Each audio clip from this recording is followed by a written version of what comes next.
Everyone. My name is Ryan Logan. Hi, Miss Jones. I know you'll be watching this. I'm looking forward to working with you this semester. I am a junior. I'm in my junior standings at Fresno State, obviously, and I'm here to learn about business.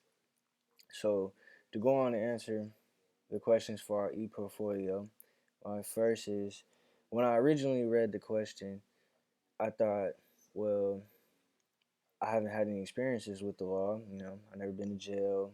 I recently just got a ticket. So, and you said, you know, that it's almost impossible to have no experience. And at first, I was like, well, is that true? But as I started thinking more, you were right, and I have plenty of experiences that I just haven't realized. Um, like I said, with my ticket that I recently got, that's experience with the law.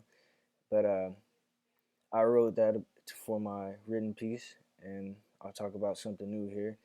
Is earlier in my college, earlier when I first started going to college, as I took out a loan, and also I have a job, and that's a contractual agreement with my employer. I work at Walmart.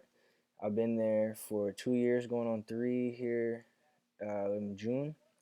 So um, contractual agreements that I signed for my loan and my job.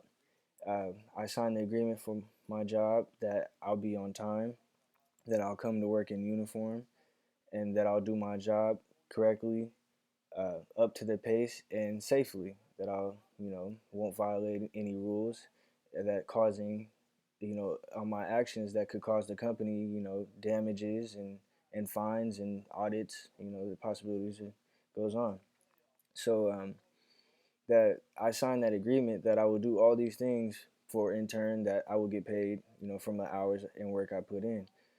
And so that's a contractual agreement that, I sign and I agree with and I have to abide by.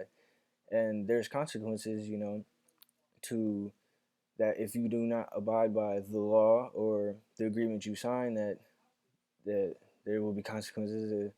You will be either terminated, the possibilities you could be sued, and all types of stuff that goes on. My knowledge is very slim with the laws and the possibilities of places that it can go and things that could happen.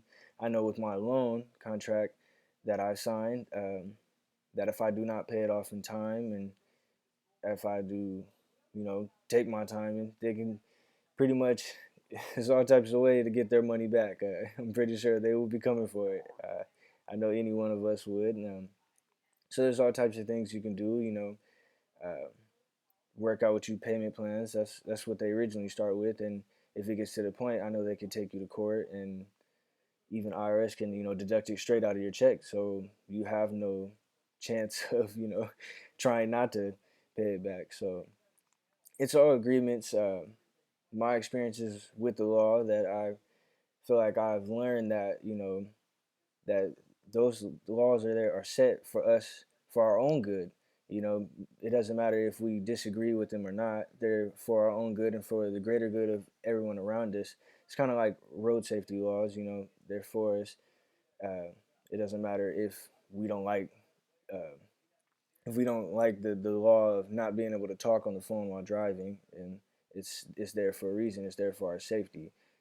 Just like at work, there's certain things we do for our safety. We don't stand on. I do a lot of stocking and moving boxes and working with pallets and forklifts, and there's a lot of things that you have to pay attention to and be careful for your own safety and for the company's safety and earnings. So, I mean, it's a job. We're there to make money. We're there. Hopefully, we like it. Maybe not all of us, but yeah.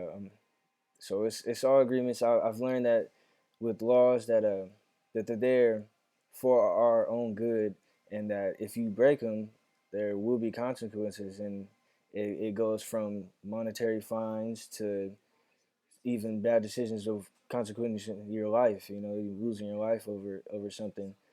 So so yeah, it's just my brief experiences with law. Working with my employer at Walmart, signing all these agreements that I agree to just so I can get paid and have a job. And to the next part of the contents of the book. Picking two items and what I know. Like I said, my knowledge of law, especially when it comes to business laws, are very slim pickings. Like I only understand kind of what I've been around and what I've known working with Walmart, and that's not much and not saying much. So it's kind of hard to comment on after looking through all the chapters and the contents that there's not one I could really point to like, oh yeah, I know that or know something a little about it. So I kind of go into what I'm looking forward to learning about. Is the first one that caught my eye is I didn't really start at the top. It was actually the last chapter of the book, which was chapter 40, which is intellect property, and it kind of spurred questions in me. It's like, okay, that sounds like a good topic because how would you create laws to protect, your intellect property, and how would you create laws for people that have who are very smart and have high IQs? How do you protect people that do not have high IQs? Like, how do you protect the ones that do? How do you so they do not take advantage of ones who may not or have that type of thinking? So it's I feel like our brain is our most important part of what we have and what we are blessed with.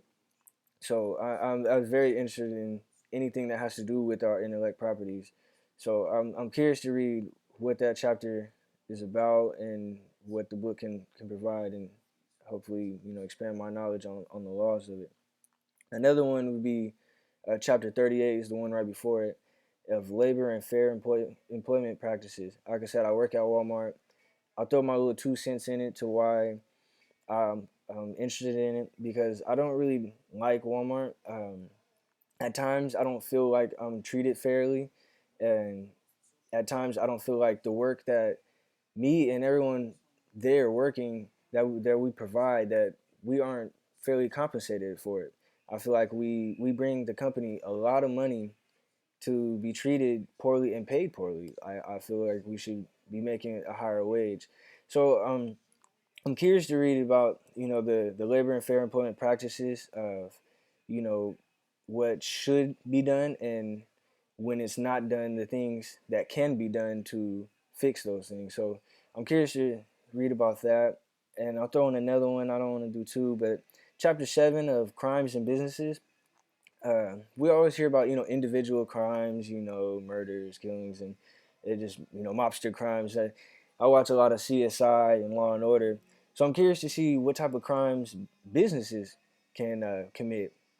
And I know as a country we learn from past, so I'm pretty sure there's been businesses that committed crimes that may not have been in the law that are now are now made laws to protect against those things. So I'm curious to see, what types of crimes that can be committed and the new laws that went in to protect, those new things. So those are the three chapters I feel like I could point out to the most that I'm most interested in. But all in all, I'm curious.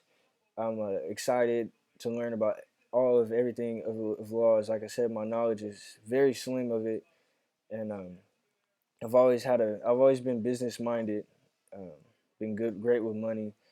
So it's always feel like it's fit with me, and I'm very interested in learning everything about this, not just those three. So I'm looking forward to the semester of all this work and working with you, Miss Jones. So thank you.